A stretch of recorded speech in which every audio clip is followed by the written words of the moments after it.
মনা, মনা। কি হলো মা, কি হলো? এত সেজেছো কেন? কারণ আজকে আমাদের অ্যানিভার্সারি। ভালো ভালো খাবো। হ্যাঁ, তুমিও রেডি হয়ে যাও। ঠিক আছে, রেডি হয়ে আসছি। উফ, কতক্ষণ যে লাগবে। মা, হ্যাঁ দেখো আমি কি নিয়ে এসেছি। মনা, তুমি আবার কেক নিয়ে এসছো কেন? হ্যাঁ, তোমাদের অ্যানিভার্সারি না।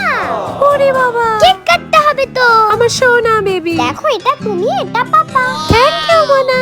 চলো চলো কেক কাটি। পাপা তুমিও এসো। এসো এসো, চলো কেক কাটি। কেক কাটো। এই নাও মনা। চলো এখন বাইরে খেতে যাই। বাইরে খেতে যাব? হ্যাঁ, তুমি তো আবার ডাল ভাত খাবে না। একদম খাবো না, চলো চলো। ওরে বাবা, কত সুন্দর হোটেল। ওয়াও, কত খাবার। খাও, সব খাও। খেয়ে নেবো, চিন্তা করো না। চিকেনটা খাই। আবার যেন তাড়াতাড়ি অ্যানিভার্সারি আসে। দুষ্টু।